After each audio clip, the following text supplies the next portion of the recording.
Hello and welcome, YouTube viewers. We're going to go through a little bit of a Jordan hunt that was done, you could say, in the wild.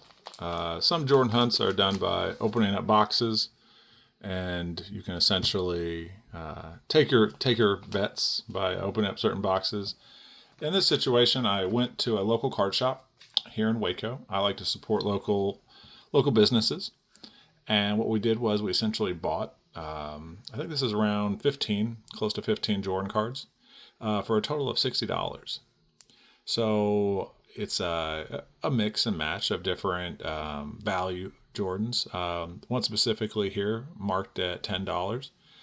Whenever you buy from a card shop and you buy, let's say, multiple cards, there's times where the owners, the people that are in charge of the card shop, will possibly provide a deal on some of the cards.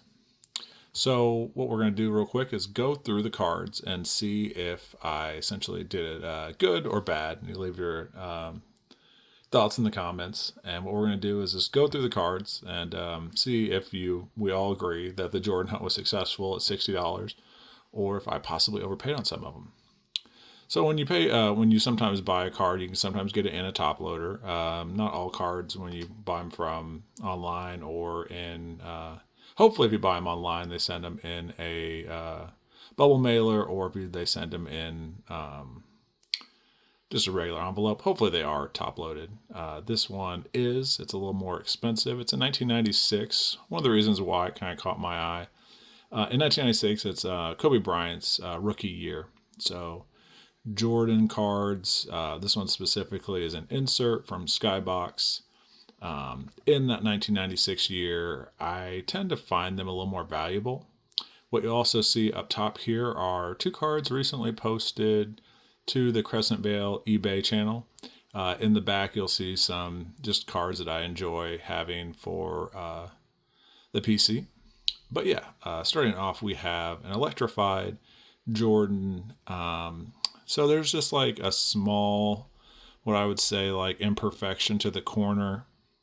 Kind of see it down there, and then I believe it's either that corner or there it is. On the back, it's a little more noticeable.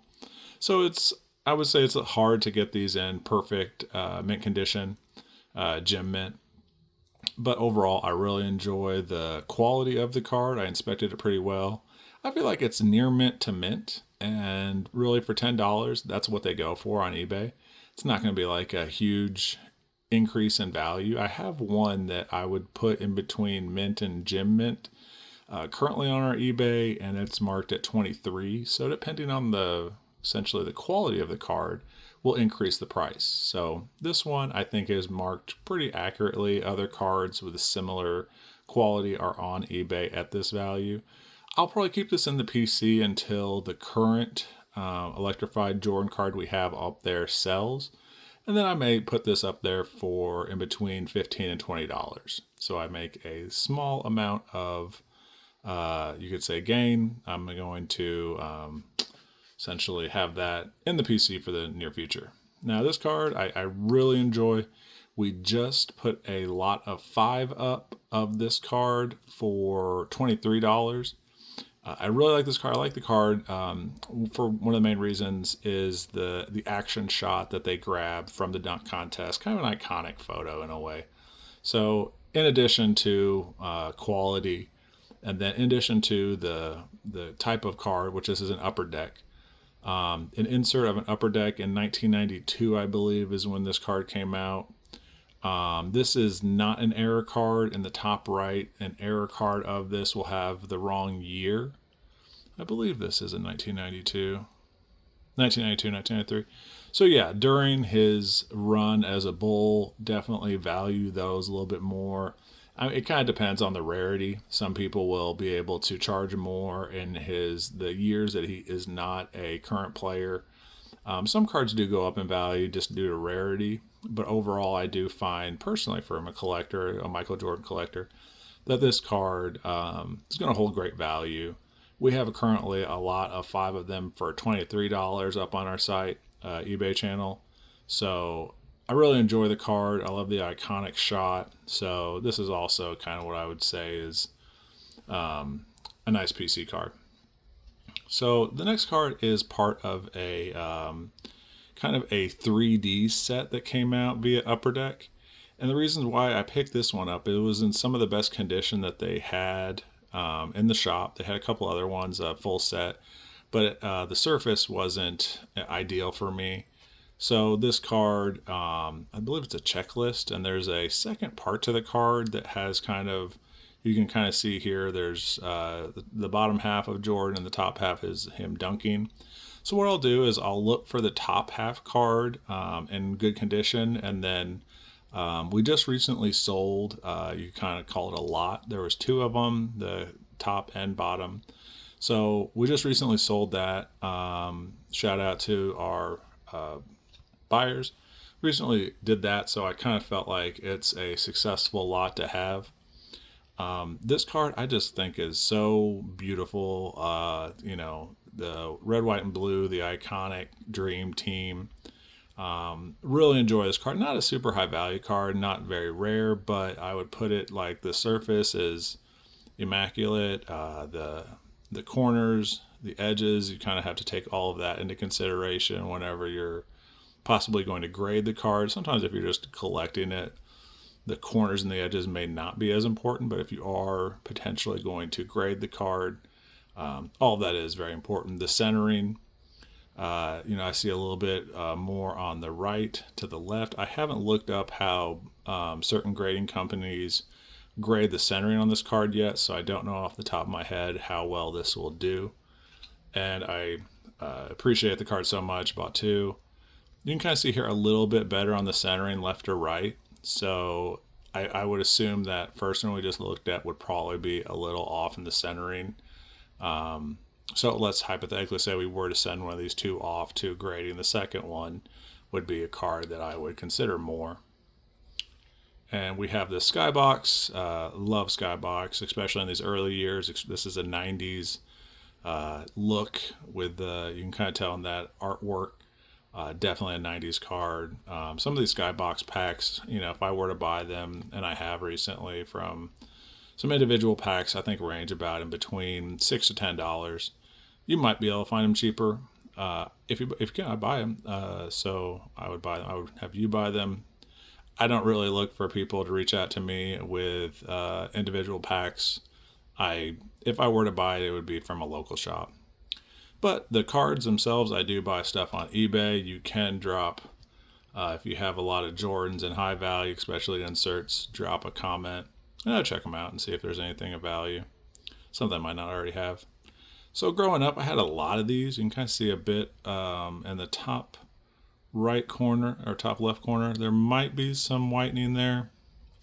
But essentially, this is a 1989 card. You know, I don't know if many people take that in consideration when collecting or purchasing or storing. You know, he was in college, technically, I think 1984. Okay, 1982, 1984. There it is. Great.